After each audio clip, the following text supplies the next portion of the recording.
Okay, I have the thumbs up, so we can start. So welcome everybody to this IChemE Energy Centre event, which we're holding in person at the IChemE office in London, and also live over the internet as a webinar. We have people joining us from around 15 countries, representing all different time. And I'm so delighted that you've been able to join us.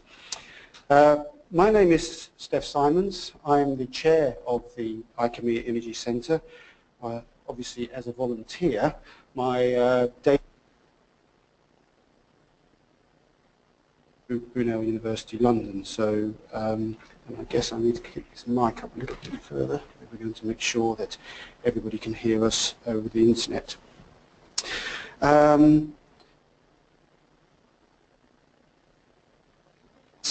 At this event, we're going to present to you our very first green paper. There's our discussion documents, and one of the first things we did at the Energy Centre was at Imperial College London to do a study for us on future or current give us some insights into the way forward. At the same time, we're also going to be discussing the follow-up of the report, because the report on the future energy systems. Come on. Why is this now not working? There we go. Today's event. So hopefully I'm not going to... I'm sure most of you have met me before, so I can skip through one of the authors of the paper, and I will introduce discussion related to COP21.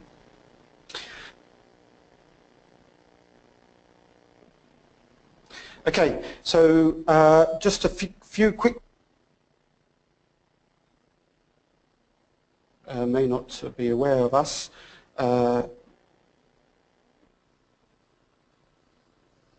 Was launched last year in March. Brisbane, Australia, in Kuala Lumpur, in Malaysia, and the centre was formed as a of the IChemE membership on what were the priorities the IChemE should be working on energy-related issues. And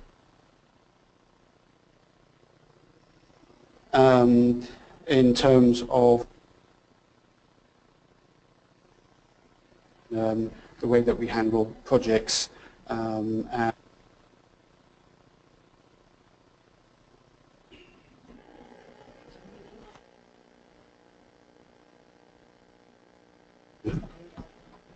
maybe a bit.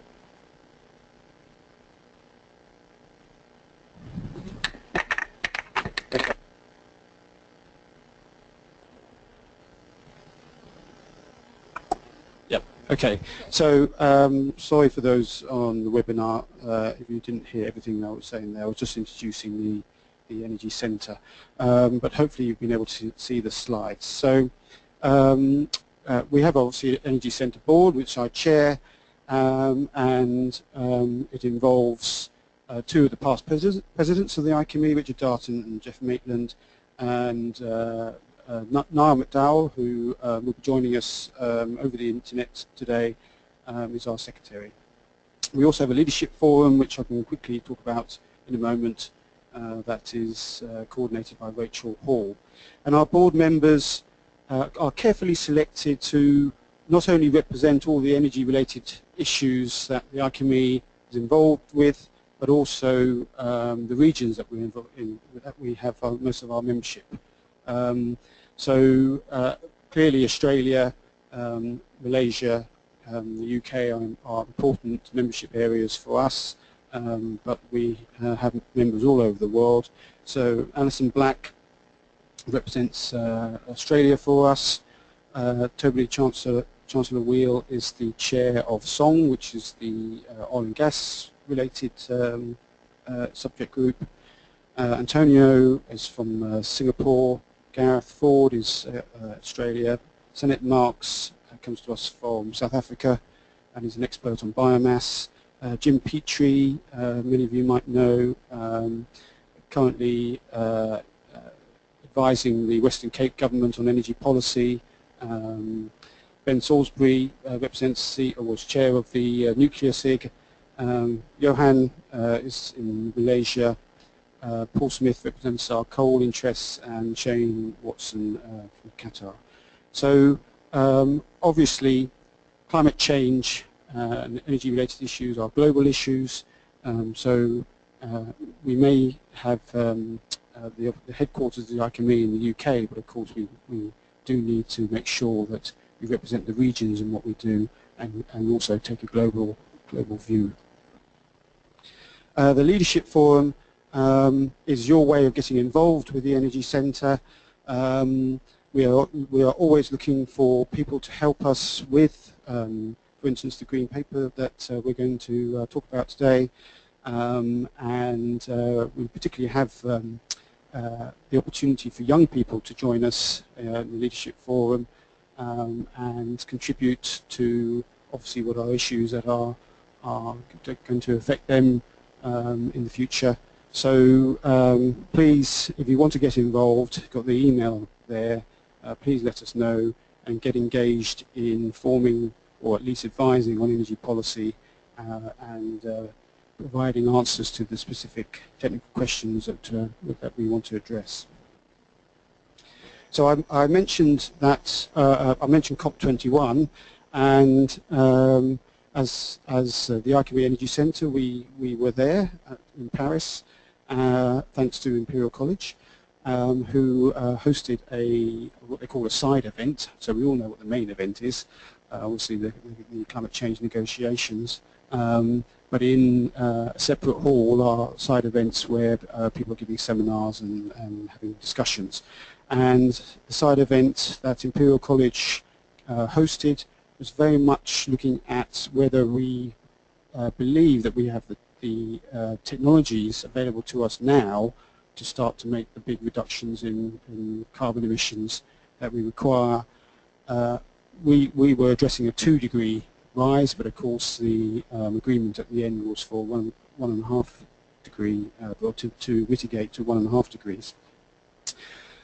It was a very successful event with a full house. It was 300 people in the room, quite a few of them standing, and a lot of interest shown in the technologies. A lot of engineering institutions represented at the panel, and we had a very fruitful discussion about how we did agree in the end that we think that we mostly have the technologies available now to make the large-scale CO2 emission cuts. What we lack is the understanding of how we put that into an energy system, and included in that, of course, is policy and investment. We have these sometimes opposing issues, which we call the trilemma, the energy trilemma, of economic growth, energy security, and environmental impact, or in this case, climate change. And as you'll see from the report, certainly it's quite apparent that the other two, the economic growth and energy security, often are the key drivers that governments follow. So if we're really going to make a difference, we need to find a way of balancing those three and providing opportunities for economic growth and energy security out of low or zero carbon energy production. So that's the issue that we really have to deal with, and low cost innovations and appropriate policies that encourage investment and encourage take-up of these technologies and changes in behaviour are going to be crucial if we're going to get anywhere close to mitigating to 1.5 degrees, let alone 2 degrees. Quite an interesting event, and clearly now we're starting to be in a position where we can start discussing post COP21 what kind of energy future we're talking about. And very quickly, the 5 priority topics I mentioned that came out of the energy survey of the IChemE membership are listed here, and I think they're in order of priority. So energy efficiency is number 1, and we've sort of broadened that out a bit now to include resource efficiency.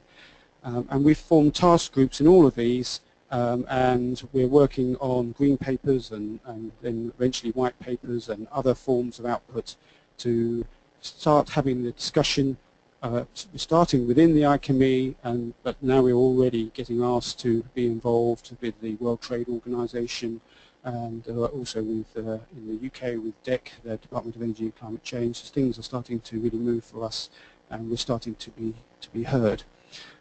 So that's great news, and we're looking forward to having more events like this and to having more outputs.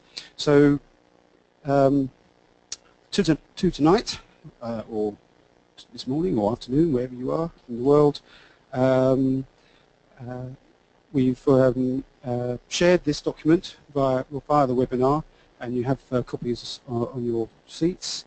It gives a nice summary of the paper that the students and researchers at Imperial College developed, looking at electricity systems around the world, and I'm very pleased to have one of the authors here today to present the findings to you. Renée van Diemen is going to present to us findings, and I'm just going to try and find her. Excuse me. I'm not going to read out the full bio because you have that. It was on the event information. But Renée is a research assistant at Imperial College London as part of the RCUK Energy Strategy Fellowship, and her part of the report was, so she was particularly focused on Australia, China and South Africa, but she's going to present to us on behalf of all the authors, and then she'll take some questions at the end of the presentation, and then we'll move on to the panel discussion. Okay, so Renée, would you like to come up and give your presentation?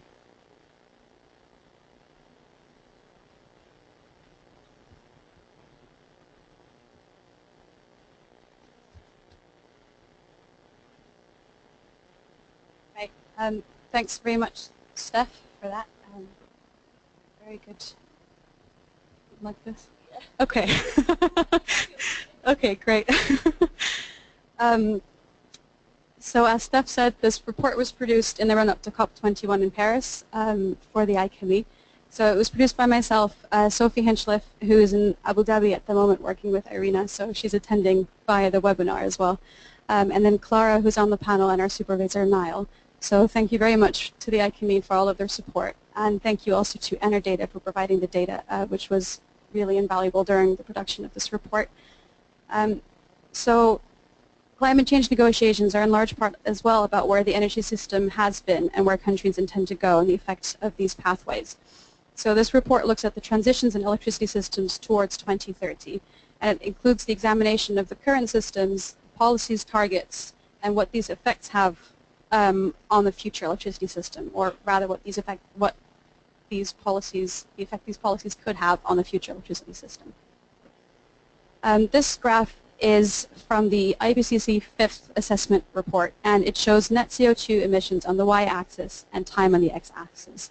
So it shows emission levels under different scenarios from 1980 to 2100. And as we can see, emissions have been rising historically. And as we can also see, the scenarios in line with a 1.5 or 2 degrees Celsius target, which would be this blue line over here, require efforts to significantly decrease emissions and even require negative emissions, so technologies that could take emissions out of the atmosphere so that we could reach this target. This is obviously a very big challenge, and the reduction in power sector emissions is just one component of this challenge. In 2014, power sector emissions accounted for approximately 30% of global energy-related CO2 emissions. This is due to the historical reliance on fossil fuels for generation, and also due to a rising demand for electricity generation as emerging and developing economies continue to grow.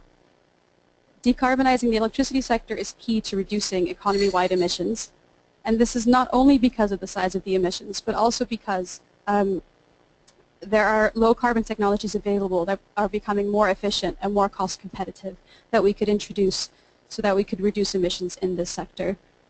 Furthermore, we could also electrify other sectors of the economy, such as the transport and heat sectors. So it's important to examine the current electricity system, policies, and how countries intend to change. In this report, we examined 6 countries. They were chosen for their significance globally and based on the membership and interests of the IChemE. I'm going to look at one of these countries, Australia, in depth today. And then this should provide an overview and an idea of what the report entails. And I'll also briefly look at the UK and China. This graph shows Australia's greenhouse gas emissions by sector from 1990 to 2014. And power sector emissions account for approximately 33% of total greenhouse gas emissions. Reductions in the power sector in Australia are especially crucial because road transport is a key enabler to economic growth. This is due to a low population density and a large country size, which means cars and trucks remain the main transport mode. With the current status of electric vehicles, it seems likely that liquid fuels will continue to play a large role. This makes power sector reductions especially important for Australia. Australia is classified as a developed country, and so it had quantified targets to meet under the Kyoto Protocol. It also has reduction targets specified under the Copenhagen Accord in 2009 and the Paris Agreement in 2015. For all of these targets, they've stated that they may adjust the target in response to international agreements. Now, in the latest target, they didn't say whether they'd be scaling up or scaling down their ambition, so it's a bit unclear about what Australia really intends to do. And Australia is frequently criticized for having weak targets compared to other industrial countries. So, for example, this target from Australia translates into a 5% reduction, or actually a 5% increase in emissions above 1990 levels by 2030. This compares to an EU target of reducing emissions 40% below 1990 levels by 2030. Climate Action Tracker actually calculates that only New Zealand and Canada are the other industrial countries with such weak targets. Australia is criticized for having weak targets, but it actually has a very diverse reserves and resource potential. So as you can see, this graph shows this resource potential. So the pink areas on this graph represent geothermal. The yellow areas are solar power, areas of solar potential. Then wind energy would be the reddish brown. The dark blue on the bottom are wave energy. The yellow is tidal on the top. So as you can see, it's quite spread out, and there's quite a lot of potential there in Australia. So actually, according to a government estimate, wave is estimated to satisfy up to 10% of national electricity demand by 2050 if we can develop the potential properly. So there are several constraints to employing and tapping into this potential. So approximately 85% electricity demand are in the eastern and southeastern regions of Australia. As we can see, most of the renewable energy potential is actually towards the center or towards the west of the country. Also, geothermal, wave, and tidal technologies need to develop further before they can be relied upon to provide stable electricity power. There is some good news, though. The Bureau of Resource and Energy Economics estimate that solar resources within 25 kilometers of existing infrastructure could exceed national energy consumption by a factor of 500. So what the nation needs to do is invest in infrastructure and transmission lines so that this becomes an available resource so that we could be transported to the eastern regions. A big problem is that renewable sources are competing with fossil fuels, which Australia also has in abundance. The grey areas on this map represent coal basins, and Australia is the 4th largest coal reserve holder worldwide. This also happens to coincide with the area of the largest electricity demand. Australia also has the largest proven gas reserves in the Asia-Pacific region, which is mostly off the western shore. A further factor to consider is that energy-related industries are integral to the Australian economy, and Australia expects that energy exports will keep increasing as the Asian markets expand. By 2020, annual energy-related export earnings are expected to reach 114 billion, so that's quite significant. In 2014, policies such as the feed-in tariff and other environmental policies were seen as distorting the market and increasing costs. So the government repealed the Clean Energy Act, which included a carbon tax and plans to establish a nationwide electricity trading, emission trading scheme. It also scaled down its renewable energy target from 41,000 gigawatt hours to 33,000 gigawatt hours by 2020. This reversal of policy was justified because they said, well, in their eyes, it was said to reduce costs to households and consumers. And while electricity prices have been rising, the government actually did admit this was due to infrastructure and network costs, and that environmental regulations actually accounted for a very small factor of this. In general, Australia is scaling back targets and regulations, and it's less clear on the actions it will take following COP21. Australia not only has a diverse energy reserves and potential, but also has quite a diverse electricity mix. So hydro capacity is quite large at 13.6%, but there's no additional potential as rainfall is quite low. 2014, which is where these graphs are based upon, was actually a particularly bad year for rainfall, which is reflected in a lower electricity production from hydropower. There is also currently an overcapacity in the system. So according to the Australian electricity market operator, no new capacity is necessary until 2024. Coal has historically been very dominant, and the share of gas has grown since 2000. Of its coal-fired generation, the majority is subcritical, and even gas is less efficient, as the majority are open-cycle gas turbines, which are less efficient than CCGTs. And the majority of the coal plants were built before 1980s and have a relatively low thermal efficiency. So all of this has a huge impact on emissions, as the coal is old and subcritical, and that leads to higher emissions. This graph shows the total carbon dioxide emissions from heat in the power sector and the carbon intensity of generation. So Australia has one of the highest carbon intensities of electricity generation globally, at 787 grams of CO2 per kilowatt hour. This compares to the UK, which is at 489. The OECD is at 398. And it's actually even higher than China's, which is at 677 grams of CO2 per kilowatt hour. From 2009 to 2013, the emission intensity of electricity fell, and this was due to an increase in gas-fired generation. However, the total sectoral emissions have been rising since 2014 and since the repeal of the carbon tax. There's been an increase in fossil generation and a decrease in hydropower since then. The projections are actually quite interesting because they highlight how dynamic the electricity sector is and how quickly things can change, especially the effect of changing policy environments and the repeal of the carbon tax in Australia's case. So the Australian government produced a set of business as usual scenarios in 2012, which is the left graphs on each of these. And then again in 2014, after it had repealed their electricity, their emission targets and their policies, such as the feed-in tariff and the carbon tax.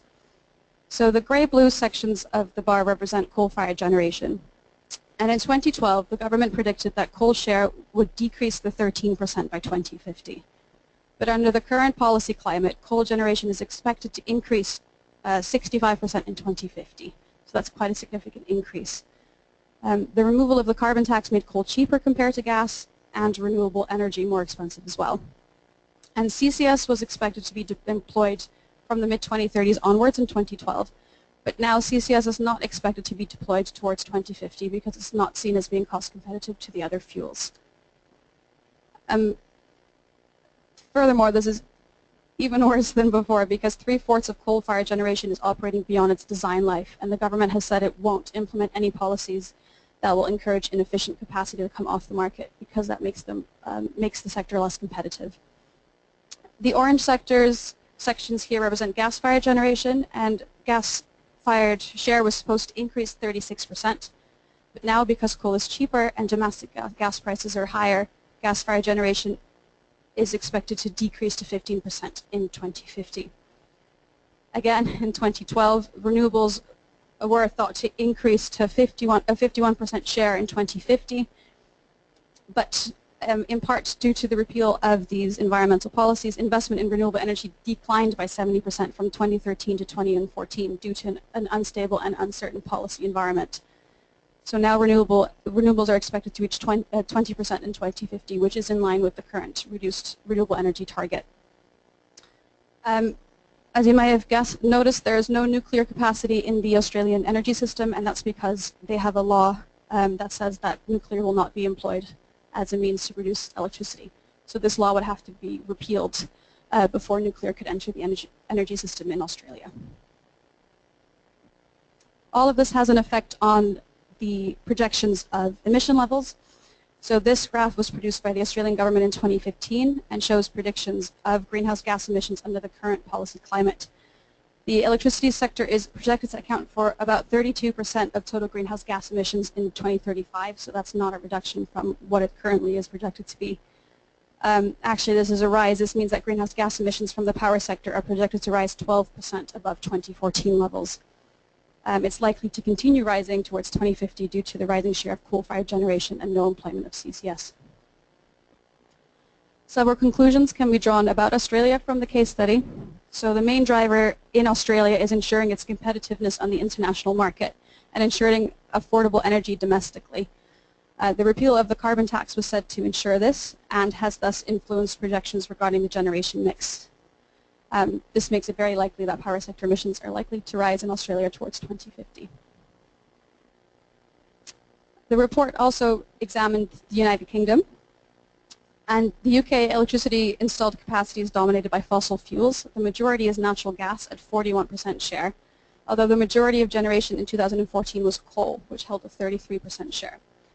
The Climate Change Act of 2008 legally binds the UK to absolute carbon emission budgets up to 2027 and a reduction goal of 80% compared to 1990 levels by 2050. Regulations aim to simulate low carbon generation whilst ensuring markets remain competitive and secure electricity supply. Intermittent renewable energy sources are expected to grow and account for approximately 40% of installed capacity in 2020.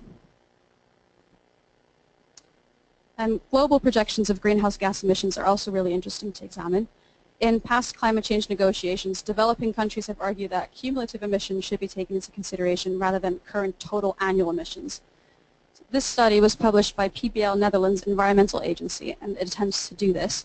This graph shows total cumulative greenhouse gas emissions over set time frames. So the blue lines here are from 1850 to 1949. Then the red would be 1950 to 1989. Green represents 1990 to 2010, which was the cutoff point for this study. So purple is the future, 2011 to 2030. So these are projections based on the OECD Environmental Outlook to 2030. This shows that historically developed countries are the largest contributor, and in future countries like the US and blocs like the EU will still be very, very large emitters. But China is also projected to move forward and has also already contributed significantly to current cumulative emissions. It's currently the world's largest annual emitter at 27% of total global emissions, and according to the report, relative contributions to global CO2 emissions from 1850 to 2010 is already 11.6%.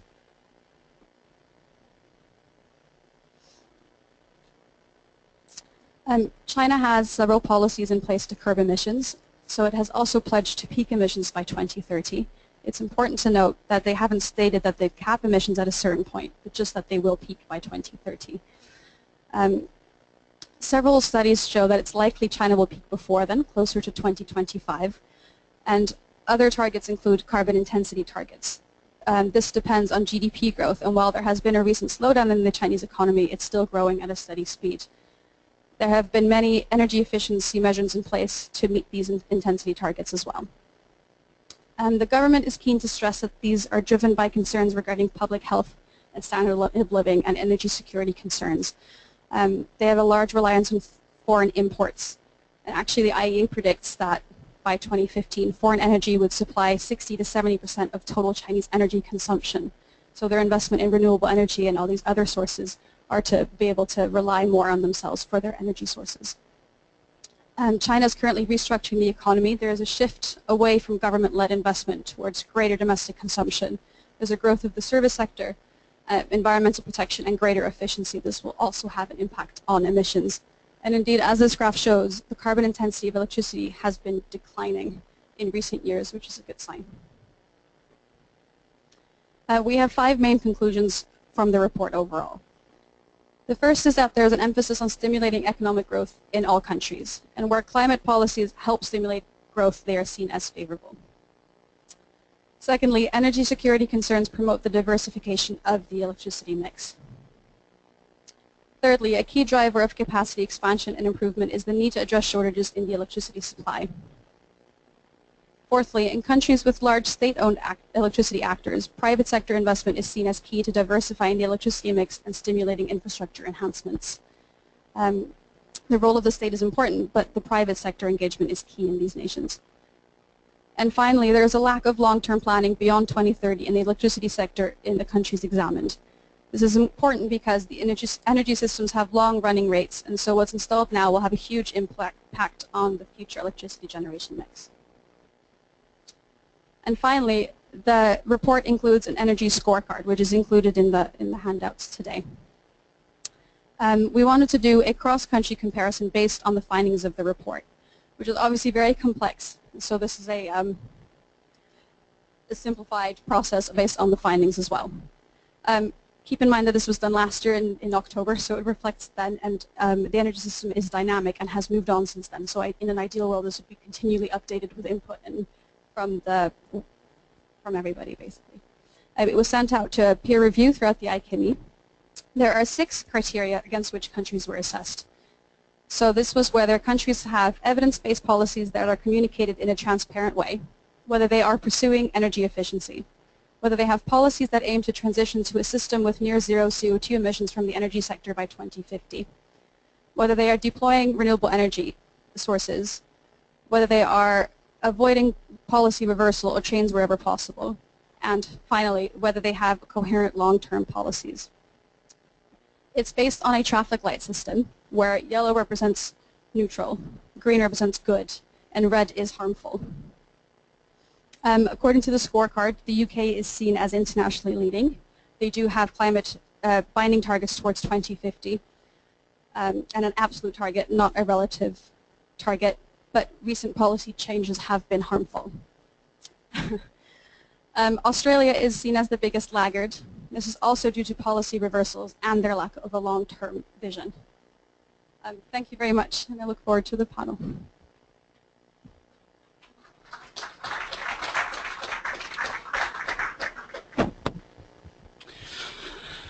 Okay, thank you, Renee, for your excellent presentation there and summary of the report.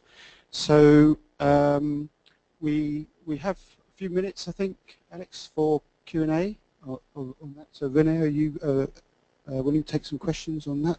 Do we have any questions from the live audience for Renee? Yes, there's one there, sir.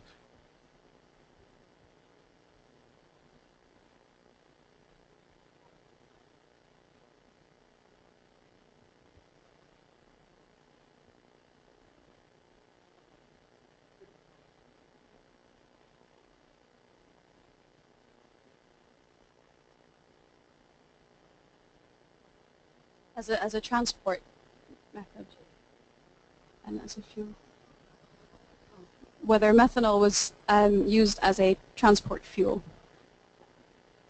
I'm afraid not. No, we didn't really go into in-depth detail. It was more about what the projections said they would go, what the policies are towards the systems. And as it was more focused on the electricity sector, we didn't look into the transport sector in great detail.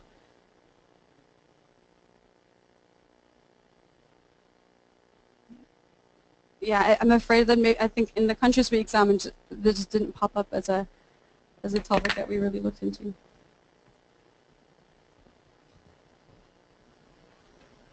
Hi, James Salam of Air Products. My question was, how did you incorporate the cost of or energy consumption for heating and cooling and the growth in the future? As I understand, most of the population around the world where the big large populations are, it's hot countries or very cold countries. So cooling will be their biggest consumption of the years. So how would you rate it? So cooling is a very interesting topic, same as heating. Also, again, because the report focused more on the broad level, high level impacts on the electricity sector, it looks more at the personal government projections regarding what would happen in these sectors. So when that was seen as a major driver for electricity consumption, that would be included in these sectors, and where it's not, it won't be a factor in the electricity mix. So it's more as, yes, it's a really big driver towards electricity consumption, but it's not individually categorized in the report. Oh, so many. David? No, sorry, I was pointing. Okay. Yeah, I've got two questions really. One is, on your original data, did you take account of methane hydrate emissions? Because methane has a far more powerful effect than CO2, and NASA's latest hyperspectral images show pulsars coming up around Norway, around Greenland. And the second one, I noted that you've not mentioned the word sustainability anywhere in your presentation. Are we going into a world of consumption or sustainability?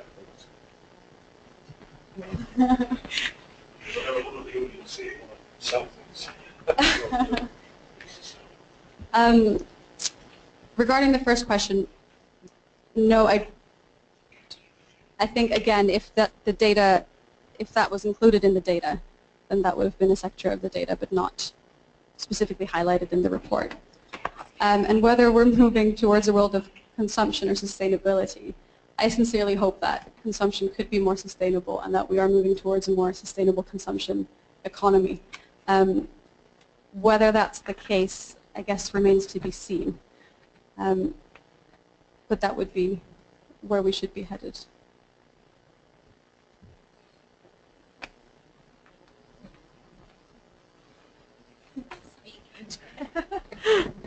Hi, I'm Amarita from BP. Just an overall thought, based on your overall score and your research, do you think that the countries you've studied are likely to meet their pledges for COP21, so their INDCs or whatever they've said they'll contribute? Do you think they're on the right path to meet those contributions? I guess that's a question for the panel, actually. We'll park that one for the moment. It's an absolutely valid question. It probably was the one I was going to sort of lead start the discussion on. So, but what we asked the Imperial College researchers to do was to really look at what governments are doing now, what they're saying they're going to do in the future, and really make an assessment of how they score really in terms of these things here. So the issues that are being raised, like methane and methanol and its sustainability issues, they are being discussed in these countries, of course, but they're not policy yet, and so it's a bit difficult to assess what those impacts will be. So we can only go on really what's been published and what is known. So I've got a question from the online people. So this one's from Navin, who would like to ask, was any consideration given to the Caribbean region, and if not, why not? So this report focuses specifically on the 6 countries that were deemed to have a high value to the IChemE at this moment in time, and that were considered to have an high impact. So it's basically IChemE has a large membership in these countries, so the Caribbean was not under consideration, unfortunately, at the time.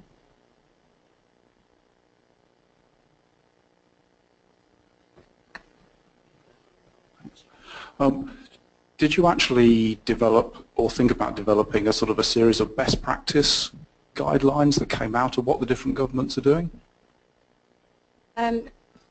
We did think about it, yes, and that was seen as the next step in the process. So this was more of an informative document as to what is the current state and what these governments are doing.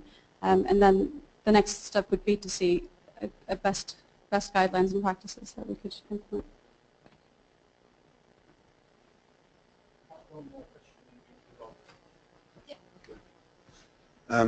Was there any one policy that from any of the governments in the countries that stood out that had made a real difference, like recently, in recent times, that you came across? So it's really interesting that most governments are focusing on energy efficiency matters rather than radical changes in the systems that are already there. Personally, I found it quite interesting that China at the moment is shutting down the coal-fired generation surrounding the big cities and changing it to gas-fired generation to reduce the emissions in the air pollution in these big cities. So, for example, surrounding Beijing, they're closing down all those coal-fired power stations. Now, whether that will reduce overall emissions is uncertain because they're actually moving these coal-fired power stations from these city clusters to deeper into the country and then connecting them by high voltage power lines. So overall emissions won't actually reduce, it's just the air pollution that they're tackling there.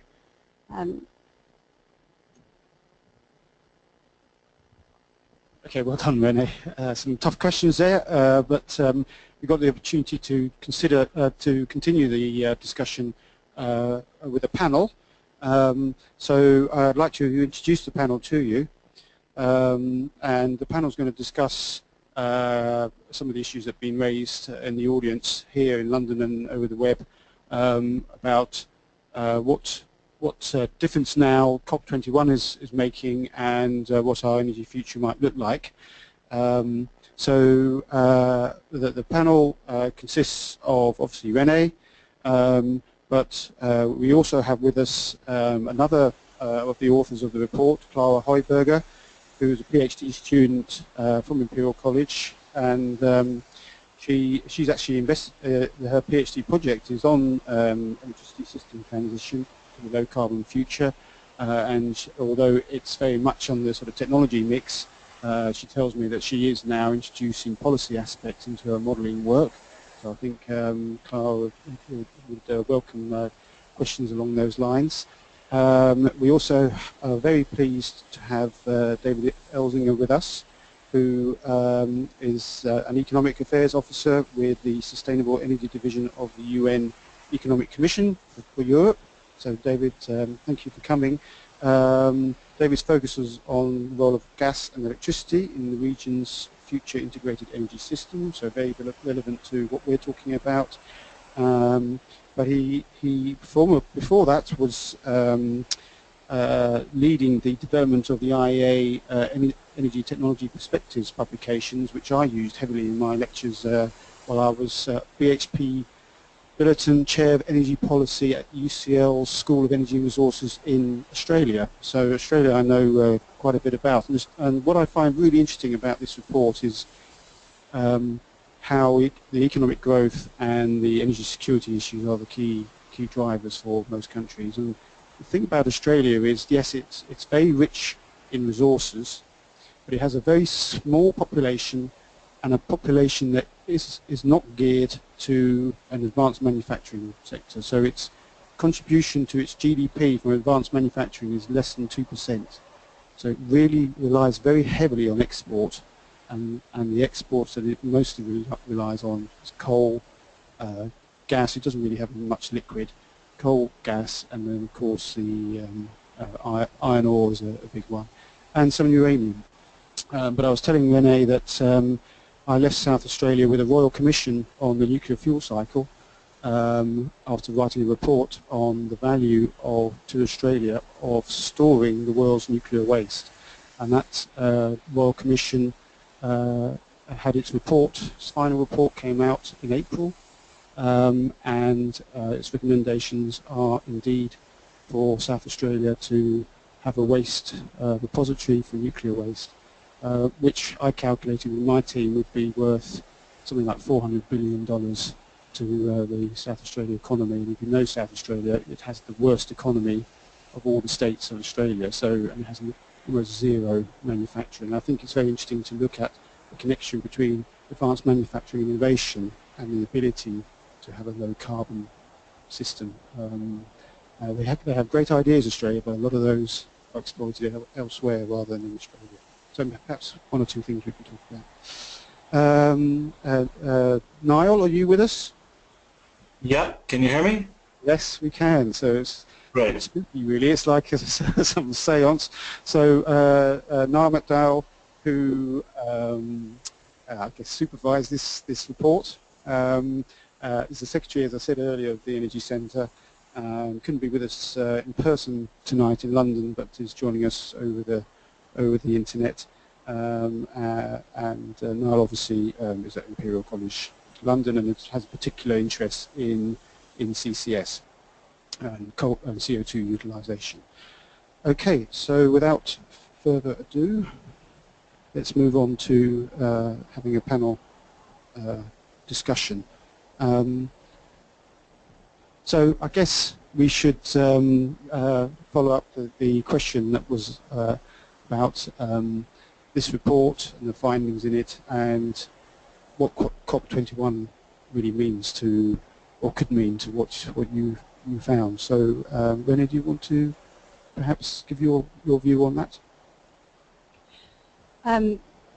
Very interesting question, of course very relevant to the discussion today. I personally know the most about Australia, China and South Africa, so those were the countries that I focused for on the report.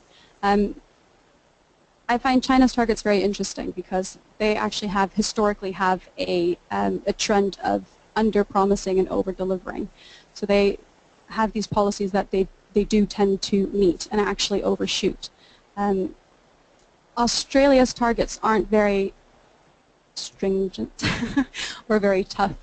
And South Africa is also still a developing country, so their targets are also not legally binding under the Kyoto Protocol.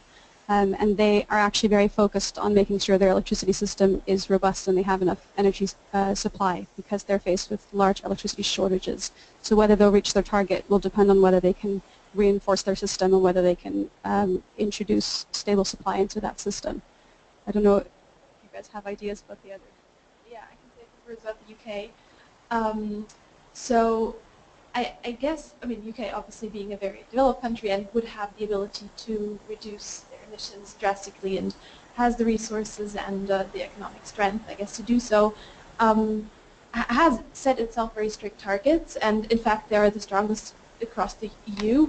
I personally don't think that that COP had a big change on the UK targets. I mean, obviously it has pledged to comply with the COP agreements. However, the target set prior to that, what Renee mentioned in her presentation, the Climate Act of 2008, actually set the line for the UK climate policies in a way. And I think it's also important to keep in mind that these NDCs that came out of the COP are not legally binding, in fact. So I think really for the UK specifically, what COP achieved was more to raise awareness, to have like sort of a communication boost in what climate policy should look like in the UK, as opposed to really setting new legal targets. Thank you. If I can make a couple of comments on COP21. First off, I think COP21 was an incredibly important event for the overall climate debate because it enabled countries to set a direction, make a commitment in terms of meeting long-term climate goals on a global level. The reality is that some of the targets that have been set are probably achievable, and others are highly aspirational, and some are probably even worse than that. Just need to hold it a bit, Stanley. Okay. You have to almost All like that. Leave the mic. Sorry, my apologies. So some countries will actually meet their goals, some are aspirational, and some are probably even worse than that. So, but in that context, they're all moving in the same direction. So I think this is an incredibly positive part of the global debate, discussion, and progress towards meeting long-term climate goals. But the one thing I will criticize about the COP21 is it focused largely on renewables and energy efficiency to meeting those long-term goals. And it does not address, and I think it was deliberate on behalf of the French to create a positive agenda. That was a word they threw around a lot. But they did not address the fact that 80% of the world's primary energy is supplied by fossil fuels. And we see that very much in some of the countries that are studied here. And it also doesn't consider that under various pieces of analysis where we, at 2050, are on track to meet the 2-degree target, fossil fuels still contribute around 40 or 45% of global primary energy. Now, the one thing that is clear is that all modeling is wrong, but some of it is useful. But I think what it does say is that we do have to talk about, we do have to consider how we address the current level of fossil fuels and still meet long-term climate goals. And that will come with some reduction, but that will also mean technologies like CCS that can allow us to use fossil fuels still, but do it in a way that does not negatively impact the climate. So I'll stop there for now. Niall, do you want to make a comment? Sure. So I guess first of all, I'd echo what David just said about perhaps the COP process focusing overwhelmingly on renewable power. I think what's also important to recognize about the fact that the COP targets or the NDCs are not legally binding, it would be very difficult to sacrifice that level of national sovereignty over one's energy policy to the extent that we would have legally binding targets. So I think, as David has said, getting everybody sort of lined up and pointed in the same direction was a really great success. Now the problem is, and I think that this would have been our conclusion from this work, and I think this has been the conclusion that was sort of foregone before we even got into the COP negotiations. In the end, things were still ironed. That they're completely insufficient to actually meet the climate change target. No, we're having trouble hearing you. Can you speak directly into your mic? Yeah, is that any better? Yeah. Okay, so I think the NDCs as they so stand are not sufficient to meet the climate change targets. The fact that they're there is fantastic, but what we definitely need to do is see a consistent ratcheting up of both ambition and action, such that by the time we get to, say, 2020, we start to see a real rate of reduction in CO2 emissions as opposed to simply slowing the rate of increase. Okay, thanks for that. So we need to open the discussion to the floor.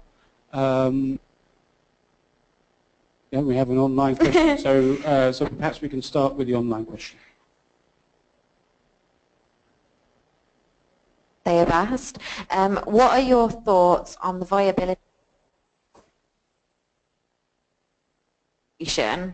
Do you foresee a point where it may become more within this mic? And can you share exactly to emissions? Right. So we repeat that question. So this is really about the economic viability of CCS. Is that correct? Yep. And the last part, sorry?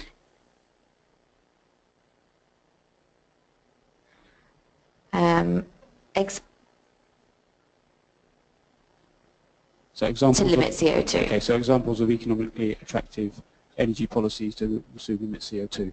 So who would like to start with that? CCS? I don't mind if... Niall, do you want to answer that? Yeah, I can speak to it. So I think that the concept of economically viable CCS is an interesting one because, of course, it's not. We're talking about adding cost, and unless we have a unless we have a world or a policy environment which explicitly values low carbon energy, then CCS is by definition not economically viable, because what you're doing is simply going and adding cost to the way we generate electricity from coal or from gas. Now, if you look at the very first chart that Renee showed, so this is the outcome of the IPCC modeling simulations. So what you see there is that in order to, first of all of those scenarios that get us to meet a 2-degree world, you almost certainly need CCS in some way, shape, or form. CCS is also the only way to reasonably limit or remove the CO2 emissions from the industrial sector. So whilst you can have you can generate electricity from wind and solar power, you can't do the same fuel switching in the industrial sector. So CCS is a very important player. But also then, if you look in this graph that's up in the that's up now, by 2060 you can see that we're going net negative, and overwhelmingly the way to deliver this net negative emission is by a technology known as bioenergy with CCS. In other words, you burn biomass for fuel, and then as it's grown, that biomass is taking CO2 out of the atmosphere. You capture that CO2 and sequester it, so you've gone net negative. So this means that in the absence of having the CO2 capture, transport, and sequestration infrastructure in the 2030s, 40s, 50s, coming up to the 2060s, you simply can't get negative in the 60s, 70s, 80s, 90s, and thereafter. So whilst adding CCS to power generation will add cost, we simply can't meet our climate change targets without it. Does that answer the question, or at least speak to it somewhat? Yes, sure. David, would you like to add further comment? Yeah, I think Niall summarized it well, but I'll just simply point to some IEA analysis that was done in 2015 that identifies a number of cost-effective CCS technologies and applications today, and it's largely through enhanced oil recovery that can be used to push the technology forward. And they also demonstrate some various energy penalty reductions as well as capital cost reductions that can happen through the deployment of the technology. But yes, ultimately it is adding cost, and we have to balance that with the overall cost to meet global climate goals. And I always, when I talk about meeting climate goals or that chart there, I always say if we choose to meet these goals, because as the paper that was written here demonstrates, and I think we can show many, many other examples, countries simply aren't choosing to go in that direction yet.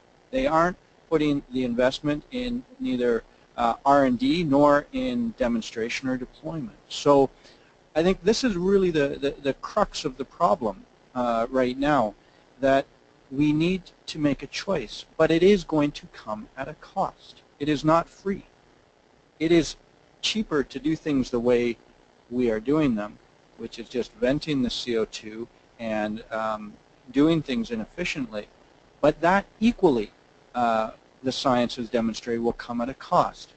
So we have to reconcile those two situations. Do things cheaply now that have a greater cost later, or start paying for something that's going to have benefits later.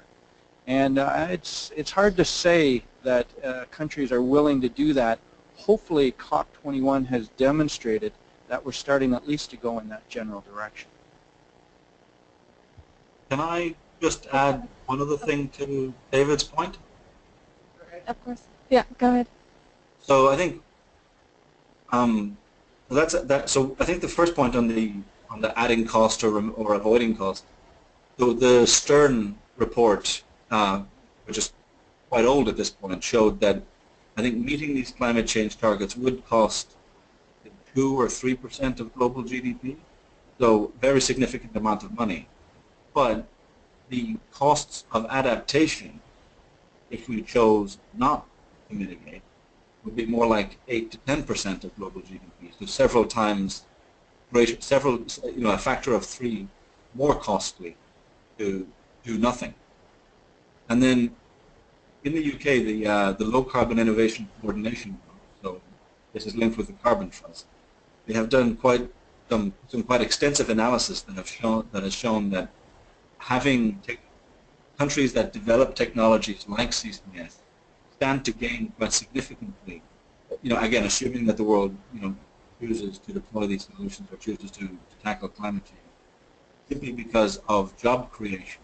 And it's worth noting that the White Rose or Peterhead projects, the commercial to CCS commercialization projects that should be ongoing now, but were scrapped by the current government in the run-up to Christmas last year.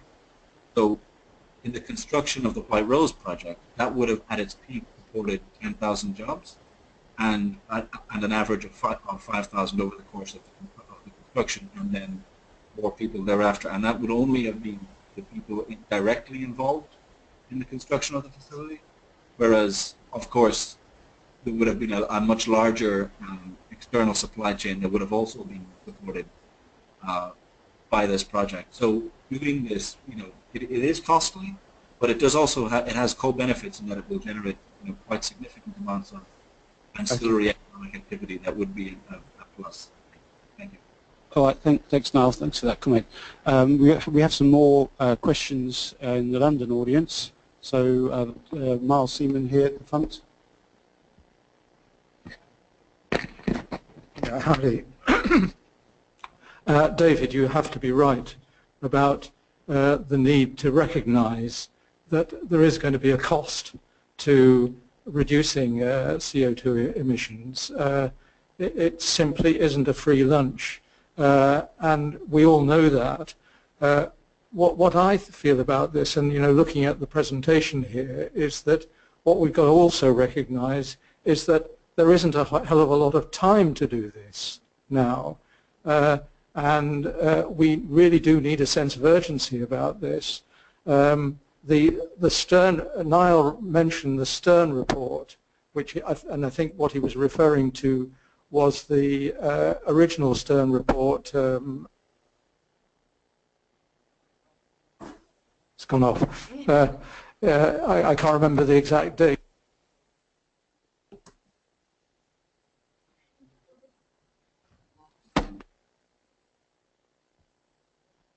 But you will also remember that Stern was in fact part of the Apollo program group, and it seemed to me that that was hitting the right kind of note about the kind of sense of urgency that we really did need to sort of take on board across the board. And to me, the presentations that we've been given today have really underscored that really triply, in the sense that we really do have to get on with it. I did notice, by the way, in the bios that one of your expertise, sorry, it's Clara, one of your expertise is in looking at the way in which the generations of energy technologies improve. The speed with which and the effect of having several generations of technology that will enable you to sort of achieve these objectives. That's surely what we need to do. We need to get into not just the first but the second and third generation of these technologies to really get it going. And at the moment, CCS is frankly, at the moment, a bit of a dead duck. You only have to look at Lord Oxborough's article in the Chemical Engineer this month to come to that conclusion. When are we really going to get on with it, is the question.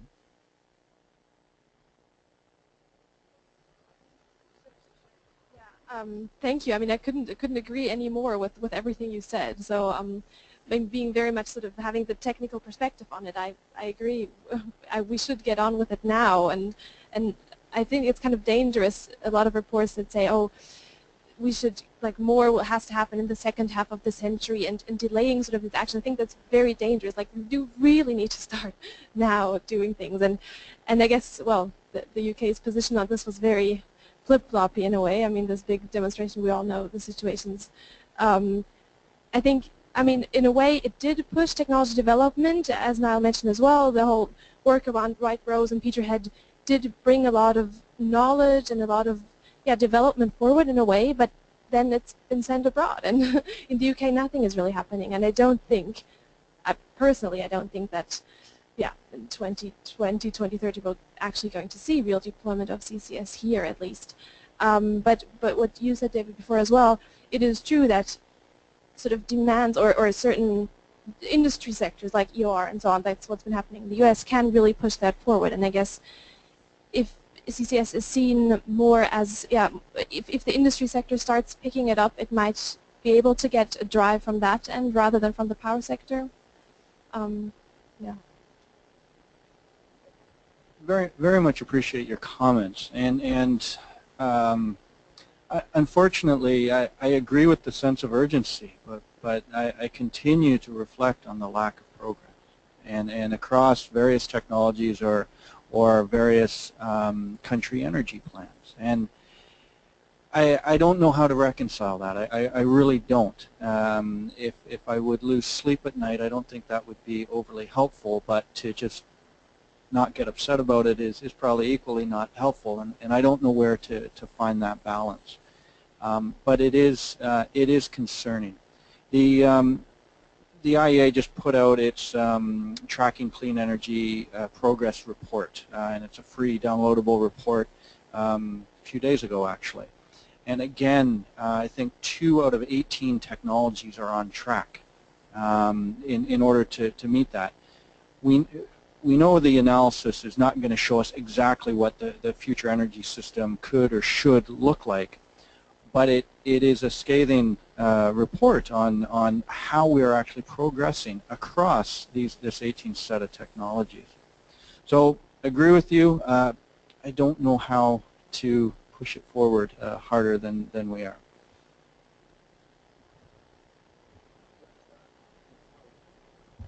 Perhaps it's we chemical engineers who should do it, because we understand how it can be done.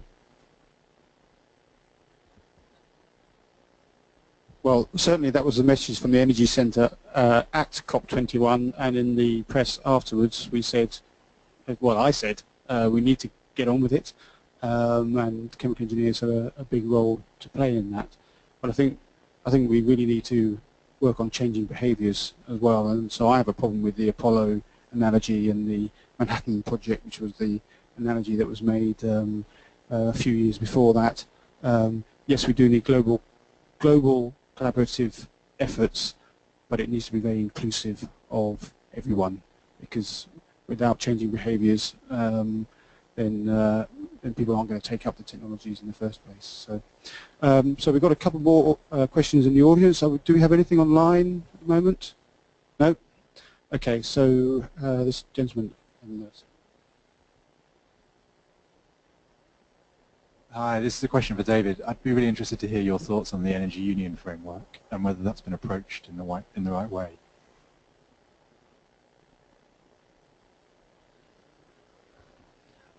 Unfortunately, I'm not deep into that, but I'll simply say that I think it's going in the right direction. I think nationalistic energy policies in themselves are not the most efficient way to go, but energy security for individual nations unfortunately will often trump rational thinking on that level. And so I think it's going to be messy no matter how it comes out. Hopefully, despite it being messy, it will still be helpful.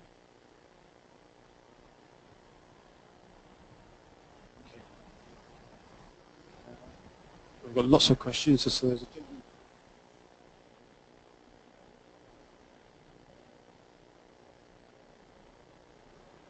Thank you. There are a number of changes that governments can make over the next 10 years, which will be relatively easy, for example, switching from coal to gas. But then looking further into the future, there are some really difficult things that need to be addressed. So, and CCS is something that would certainly come into this, but also changes to the transportation sector, to the domestic heating and cooling. Could you maybe comment on those difficult decisions and challenges that need to be addressed going further into the future?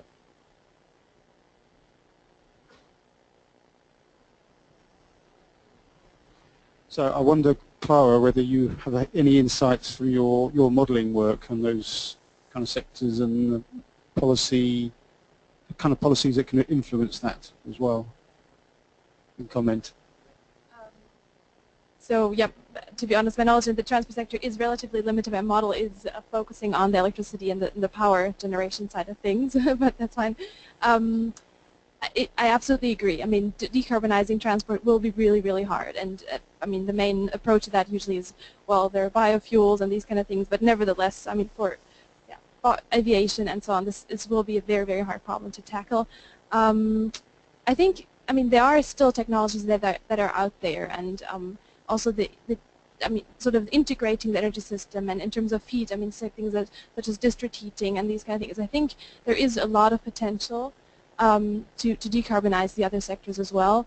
However, we'll see how good that gets along. I don't know, maybe there is another comment on this from. A small comment that's very broad is that I don't believe that people value energy today properly. They don't value the fact that we have light, that we have computers, that some places have cooling when needed. But the structures of energy markets are about giving people, selling commodities. And at the end user base, it needs to move to a service-based energy provision. So providing transport, not cars, as an example. People want to get from here to here. If it's more efficient, I think getting from the airport is a great example here in London. The fastest, cheapest way is probably taking the train. And so from that perspective, it's a service-based economy. I think that would push us a long ways, as opposed to selling people you know, BTUs of gas or kilowatt hours of electricity. It's a very overarching, of course I have other comments, but that would be a shift in that direction would enable, I think, this integrated systems thinking much more readily. Wonderful that you mentioned systems thinking, because that's exactly what we're trying to do with the Energy Centre and us chemical engineers. So I'm going to take one more question from the audience, because, and the gentleman back, I'm afraid, because I've deliberately run over time because we started a bit late, and I know that you know, we've got to respect the people that have joined us from other parts of the world as well, in terms of the lateness in the hour for some of them. So one more question, and then we'll wrap up, and we can continue in London, in any case, to have a discussion in the networking session. Hello. I follow up firstly on carbon capture, and I think the technology is well developed. I was involved with the first power station and carbon capture and injection in Germany. It was quite successful. So I think the technology is well established, but I agree with you, it's actually finding an application where they're going to use it. But the main question is, looking at those times that we've got in the UK and elsewhere, is the time frame available to get nuclear power going within that time frame, or is that unpractical? Okay, who would like to have a stab at that? Renee, you haven't said anything for a while, so we're going to give it to you. I think one of the main barriers to employing nuclear energy is that there's a lot of local opposition to it currently, as evidenced by Germany shutting down the majority, well, all of their nuclear power stations. So nuclear is a question that really needs to be seen in the, well, as all of these, in the wider context. So if there is a large local opposition to it, and the government is receptive to that, then nuclear power just won't be employed.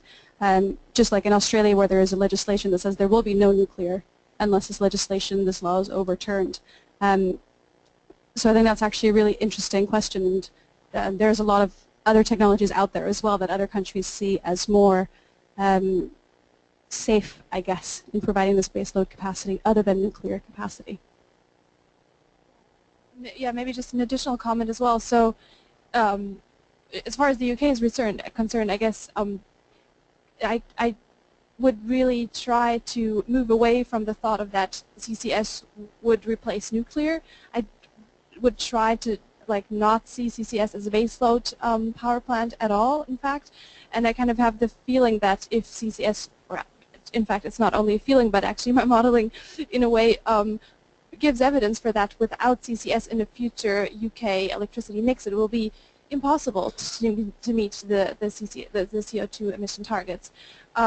So it is not the baseload that CCS would have to replace. It is actually more these flexible generation that we need, the flexibility as a real feature in the technology that we need to buffer between the intermittent wind generation and these kind of things. So yeah, I think it's not whether to question CCS or nuclear or CCS or wind, but we actually need them together and actually working in the system.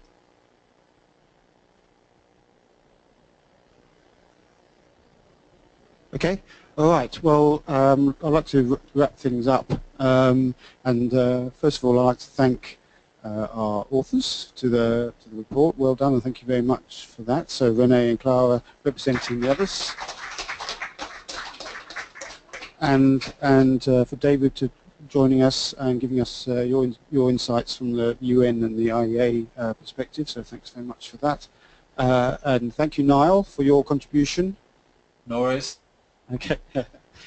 So if I can summarize, I think what's been made very clear, really, is that we need desperately to get on with things, but we need a systems approach to these issues. Chemical engineers are well placed to help in that, and I would urge everybody to get involved with policy making and policymakers to provide the evidence and to provide the information they need to bring about these systems. We've heard the need for infrastructure, for behavioural change, for policies that enable this kind of activity, and those policies need to give certainty, long-term certainty, so investors are more willing to invest.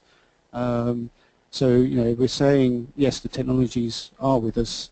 We need all these other things to fall into place as well as part of our energy system.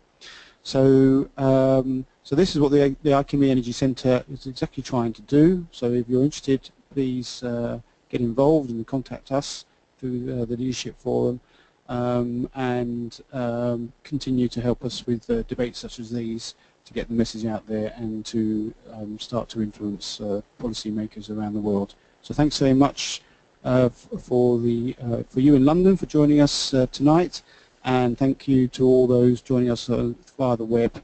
I hope I haven't kept you too long from your respective countries. So thanks very much, and at least for those in London, there's some refreshments available now and some more opportunity to network. So thank you very much. Bye.